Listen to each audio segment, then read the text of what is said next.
In a forgotten corner of the world, deep within the thick green lungs of Africa, there lies a forest that the villagers of Iboido never enter after dark. Not because of beasts, not because of spirits, but because somewhere in that forest stands a hut that breathes. It breathes like a living thing, slow, heavy, and hungry. Every time it inhales, the air grows colder, and when it exhales, someone disappears. The elders say the hut was once the home of a midwife, a woman who tried to outsmart death itself. They say she built it to protect life. But in the end it learned to take it. Now the hut waits. It waits for footsteps, for whispers, for the one desperate enough to seek its help. And one night, that someone was Adanna, a mother, widow, and a woman about to make a deal that would curse her bloodline forever. Adanna's hut stood on the farthest edge of Iboido, beyond the last well, where the forest began to thicken and the birds sang like mourners. 3 years had passed since her husband, Obi, drowned in the Black River. The villagers said it was an accident, but Adanna had heard something that night. A strange sighing sound from the water, like the river itself had taken a breath. Since then, she had lived in silence. Each morning, she carried flowers to the riverbank. Each night, she whispered into the dark, "If you can hear me, my love, please give me a sign." But no sign came, only silence. Then her only daughter, Ngozi, fell sick. It began with a simple cough, then fever, then dreams of someone calling her name from the forest. The local healer said the child's spirit was caught between worlds. The priest called it a curse. But Adanna saw only one thing: her little girl fading away before her eyes. For weeks she searched for help. Prayers, herbs, sacrifices. Nothing worked. Until one dusk, as she sat outside her hut watching the sun melt into blood-red clouds, she saw an old woman limping toward her. The stranger's eyes were pale and cloudy like river stones. Her skin wrinkled like dry bark. She stopped before Adanna and said, in a voice like the wind through hollow wood, "If you wish to speak to the dead, go to the place where life still breathes for them." Adanna frowned. "What do you mean?" The old woman smiled, toothless, eerie. "There is a hut in the forest. Breathes after midnight. Knock, and it will listen." Before Adanna could speak again, the woman turned and vanished into the mist. That night, Ngozi's fever spiked. She screamed in her sleep, calling for her father. And from beyond the trees came a sound Adanna hadn't heard since the night Obi died. Long, slow breath. Adanna waited until midnight. The moon was a broken silver plate above the trees. She wrapped Ngozi in a shawl, whispered a prayer, and stepped into the forest. Each step sank into damp soil. The air smelled of old rain and smoke. The deeper she went, the colder it became. The forest seemed alive, watching her, whispering her name. Branches brushed against her arms like fingers. Then, through the fog, she saw it. A small crooked hut, half-eaten by vines. Its walls shimmered faintly under the moonlight, expanding, contracting. It was breathing. Adanna's heart hammered in her chest. She clutched Ngozi close and whispered, "It's just the wind." But the wind didn't move that way. When the hut exhaled, the trees leaned outward as if pushed by invisible force. When it inhaled, the fog around her was sucked inside. Adanna approached slowly. Every step made the breathing louder. When she reached the door, it opened before she could touch it. Inside, darkness. But not the empty kind. This darkness moved. Shimmered like smoke alive.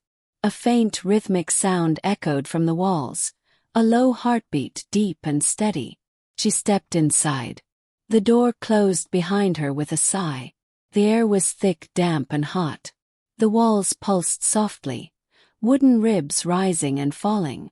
Strange symbols glowed faintly in the corners, old runes that seemed to hum when she looked too long. In the center of the hut stood an old stool and a bowl filled with dark water. Ngozi stirred weakly in her arms. Mama, he's here. Adanna froze. Who? Her daughter pointed toward the bowl. Adanna leaned closer. The surface of the water rippled. Then slowly a face formed, the face of her husband, Obi. Tears flooded her eyes. Obi, my love, is it you? The reflection blinked. Adanna, you came. Her knees gave way. Please, our daughter is dying. Help her. The face smiled sadly. There is a price, my love. The hut never breathes for free. Adanna sobbed. I will pay anything.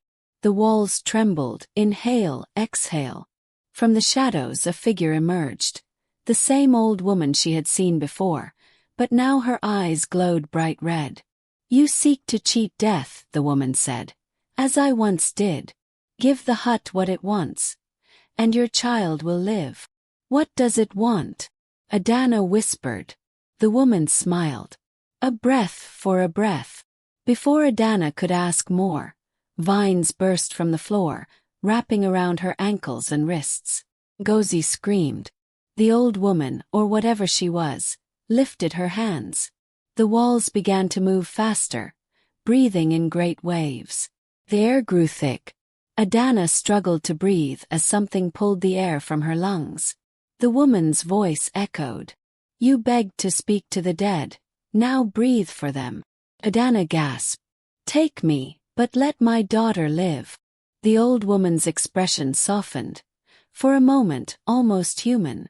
A mother's breath for her child's balance restored. The vines tightened around Adanna's chest. The hut inhaled sharply, and this time it took her breath with it. Adanna's eyes widened. Her soul seemed to pour out in a stream of pale smoke. Ngozi fell to the floor, coughing, color returning to her cheeks. The hut's breathing slowed. The walls glowed dimly as if satisfied. The old woman, the cursed midwife, looked at Adanna's fading body and whispered, You have done what I could not. May the forest remember your name. Then she vanished into ash. Adanna's body turned translucent, her final words echoing like a lullaby. Live, my child, live.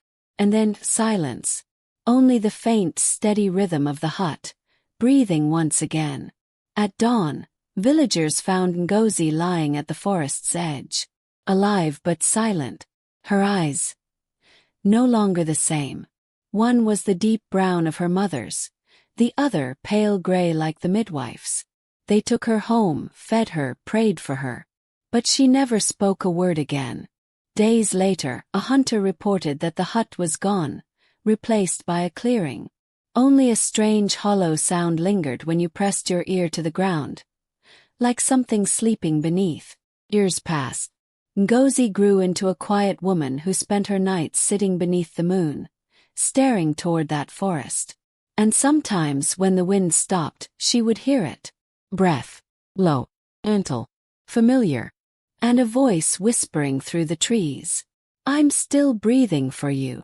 The villagers soon began avoiding that part of the forest altogether.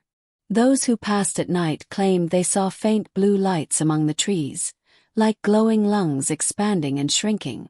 And once in a while, they swore they saw a woman's shadow standing beside them, watching. Some said she was protecting the forest. Others said she was waiting for her next breath. But all agreed on one thing. After midnight, the forest itself seemed alive.